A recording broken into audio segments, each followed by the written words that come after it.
My name is Moriah. I'm from Fairgrove, Missouri.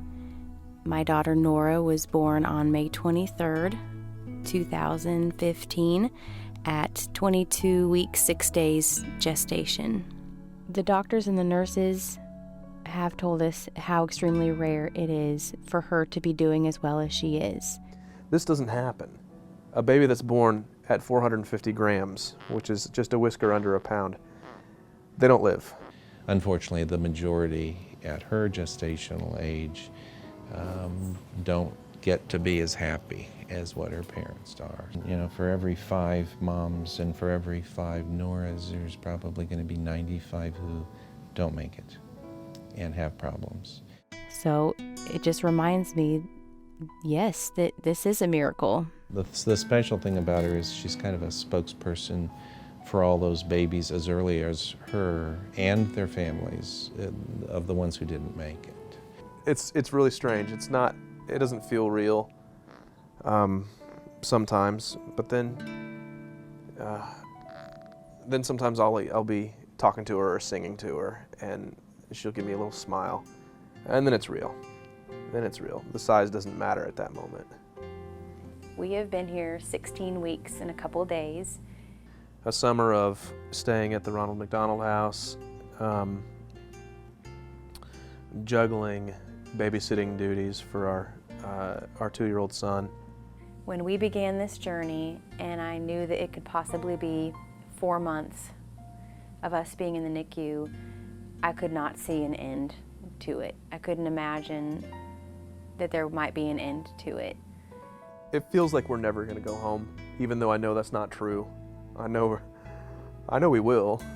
But now we are getting closer, and I can see land from where we are, and don't know how soon we'll get there, but I can see the light at the end of the tunnel.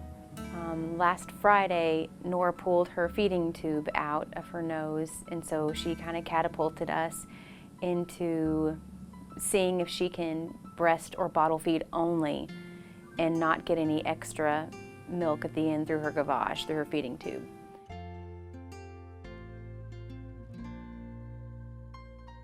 You ask the question every parent asks, not once, but at least 20 times. And most of the time, for 19 of those 20 times, we have to kind of give the same answer, which is, well, you know, it's about here, or we're not sure. Here's the things she needs to do, because parents want them to go home so desperately. It's better to keep them focused on babies and what babies are doing, and they're pretty savvy. They can kind of see when they're getting close. We are really excited. We've been hearing some rumors that we might be getting trained on the home oxygen equipment, and I know that is a sign that the days here are numbered. So we're pretty stoked about that. We are very nervous and excited. This one is a fighter. I'm really proud about that. She's beautiful. She's beautiful to look at, but it's a beautiful story as well. I am so amazed by my daughter. She is stronger than me, and I'm so impressed. The things Nora has going for her, probably the biggest things are parents. I mean, if you ask about, well, how's Nora going to do? She's got parents that care about her, they understand what it means to take care of her, and they're willing to do it. I say bring it on, because the alternative would be she's not a fighter and she wouldn't make it. I want her to be that hot-tempered redhead. That's what I want. And I'm really proud.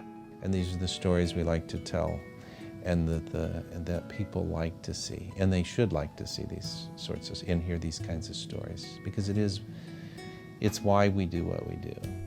What I wish for Nora is for her lungs to heal, for her to, in the words of her brother, get bigger and bigger and bigger, for her to be able to run without any effort in her breathing, for her to come home with us in the woods, run in the woods with her brother, to know that she's loved, to laugh a lot, to know Jesus at a very young age, and to just have a very normal, happy, comfortable life.